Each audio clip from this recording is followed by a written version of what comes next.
Pride and Prejudice, by Jane Austen. Chapter 6. The ladies of Longbourn soon waited on those of Netherfield. The visit was soon returned in due form. Miss Bennet's pleasing manners grew on the goodwill of Mrs. Hurst and Miss Bingley, and though the mother was found to be intolerable, and the younger sisters not worth speaking to, a wish of being better acquainted with them was expressed towards the two eldest. By Jane, this attention was received with the greatest pleasure, but Elizabeth still saw superciliousness in their treatment of everybody, hardly excepting even her sister, and could not like them, though their kindness to Jane, such as it was, had a value as arising in all probability from the influence of their brother's admiration. It was generally evident whenever they met, that he did admire her, and to her it was equally evident that Jane was yielding to the preference which she had begun to entertain for him from the first, and was in a way to be very much in love, but she considered with pleasure that it was not likely to be discovered by the world in general, since Jane united, with great strength of feeling, a composure of temper and a uniform cheerfulness of manner which would guard her from the suspicions of the impertinent. She mentioned this to her friend Miss Lucas. "It may perhaps be pleasant," replied Charlotte, "to be able to impose on the public in such a case, but it is sometimes a disadvantage to be so very guarded. If a woman conceals her affection with the same skill from the object of it, she may lose the opportunity of fixing him, and it will then be but poor consolation to believe the world equally in the dark. There is so much of gratitude or vanity in almost every attachment, that it is not safe to leave any to itself. We can all begin freely, a slight preference is natural enough, but there are very few of us who have heart enough to be really in love without encouragement.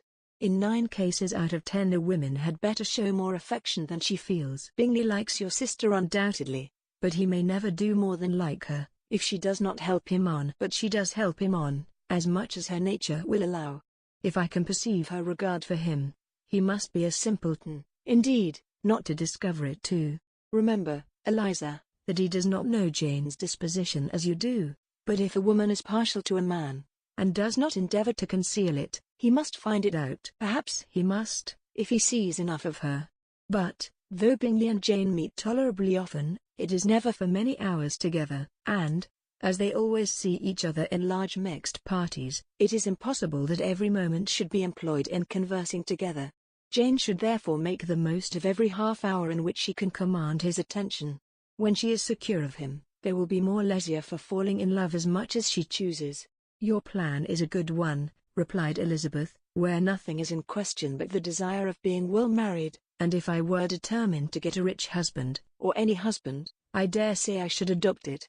But these are not Jane's feelings. She is not acting by design. As yet, she cannot even be certain of the degree of her own regard nor of its reasonableness. She has known him only a fortnight. She danced 4 dances with him at Meryton, she saw him one morning at his own house, and has since dined with him in company 4 times. This is not quite enough to make her understand his character, not as you represent it.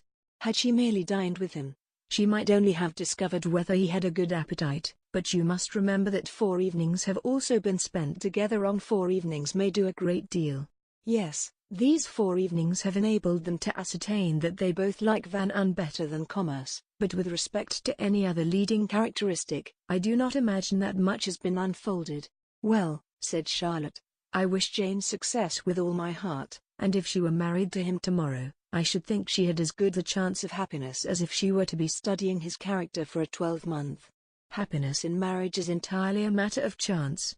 If the dispositions of the parties are ever so well known to each other or ever so similar beforehand, it does not advance their felicity in the least. They always continue to grow sufficiently unlike afterwards to have their share of vexation, and it is better to know as little as possible of the defects of the person with whom you are to pass your life. You make me laugh, Charlotte, but it is not sound. You know it is not sound, and that you would never act in this way yourself." Occupied in observing Mr. Bingley's attentions to her sister, Elizabeth was far from suspecting that she was herself becoming an object of some interest in the eyes of his friend. Mr. Darcy had at first scarcely allowed her to be pretty.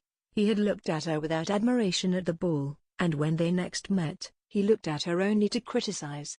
But no sooner had he made it clear to himself and his friends that she hardly had a good feature in her face, than he began to find it was rendered uncommonly intelligent by the beautiful expression of her dark eyes. To this discovery succeeded some others equally mortifying. Though he had detected with a critical eye more than one failure of perfect symmetry in her form, he was forced to acknowledge her figure to be light and pleasing, and in spite of his asserting that her manners were not those of the fashionable world, he was caught by their easy playfulness. Of this she was perfectly unaware. To her he was only the man who made himself agreeable nowhere, and who had not thought her handsome enough to dance with. He began to wish to know more of her, and as a step towards conversing with her himself, attended to her conversation with others. His doing so drew her notice. It was at Sir William Lucas's, where a large party were assembled. "What does Mr. Darcy mean," said she to Charlotte, "by listening to my conversation with Colonel Forster?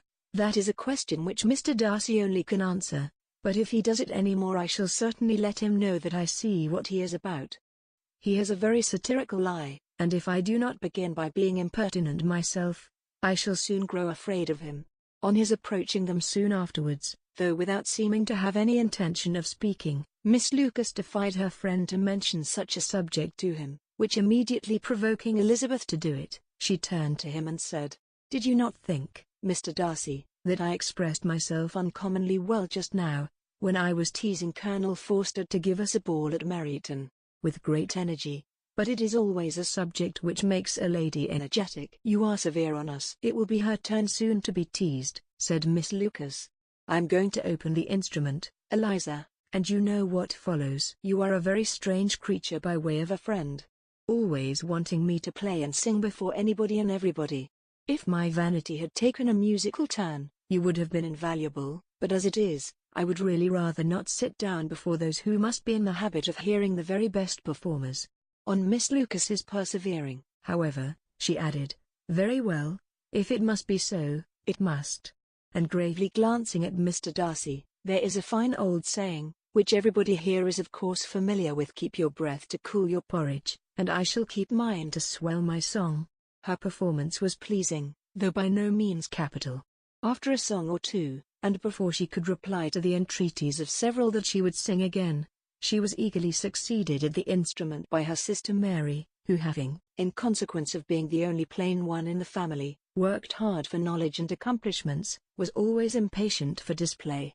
Mary had neither genius nor taste, and though vanity had given her application, it had given her likewise a pedantic air and conceited manner, which would have injured a higher degree of excellence than she had reached.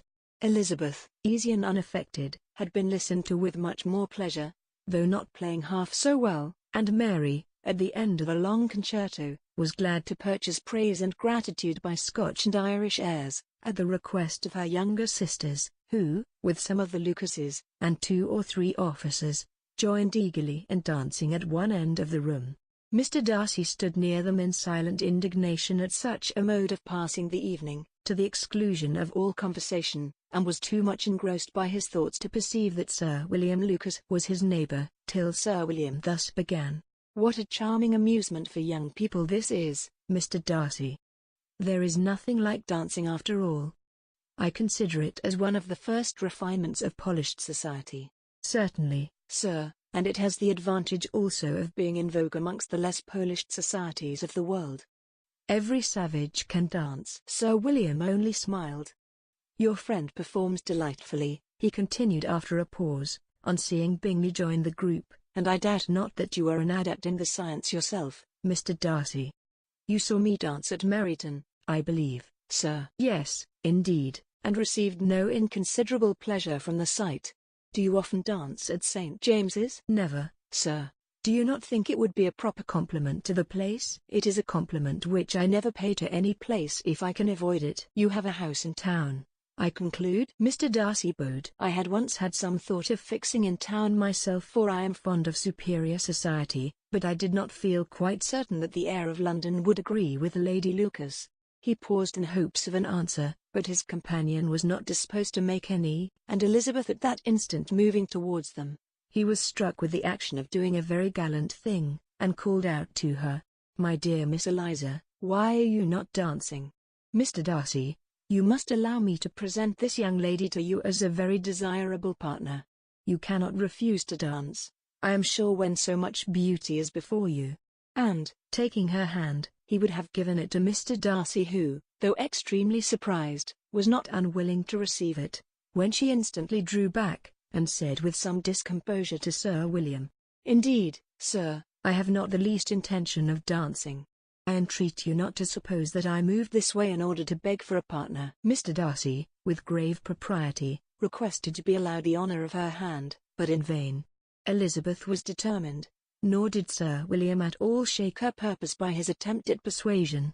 "You excel so much in the dance, Miss Eliza, that it is cruel to deny me the happiness of seeing you, and though this gentleman dislikes the amusement in general, he can have no objection, I am sure, to oblige us for 1/2 hour." "Mr. Darcy is all politeness," said Elizabeth, smiling. "He is, indeed, but, considering the inducement, my dear Miss Eliza, we cannot wonder at his complaisance, for who would object to such a partner?" Elizabeth looked archly, and turned away. Her resistance had not injured her with the gentleman, and he was thinking of her with some complacency, when thus accosted by Miss Bingley. "I can guess the subject of your reverie." "I should imagine not. You are considering how insupportable it would be to pass many evenings in this manner in such society, and indeed I am quite of your opinion. I was never more annoyed. The insipidity, and yet the noise nothingness, and yet the self-importance of all those people. What would I give to hear your strictures on them? Your conjecture is totally wrong, I assure you. My mind was more agreeably engaged. I have been meditating on the very great pleasure which a pair of fine eyes in the face of a pretty woman can bestow." Miss Bingley immediately fixed her eyes on his face, and desired he would tell her what lady had the credit of inspiring such reflections. Mr. Darcy replied with great intrepidity, "Miss Elizabeth Bennet." "Miss Elizabeth Bennet," repeated Miss Bingley. "I am all astonishment. How long has she been such a favourite? And pray, when am I to wish you joy?" "That is exactly the question which I expected you to ask. A lady's imagination is very rapid, it jumps from admiration to love, from love to matrimony, in a moment. I knew you would be wishing me joy. Nay, if you are serious about it, I shall consider the matter as absolutely settled.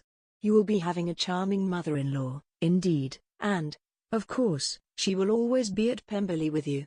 He listened to her with perfect indifference while she chose to entertain herself in this manner, and as his composure convinced her that all was safe, her wit flowed long,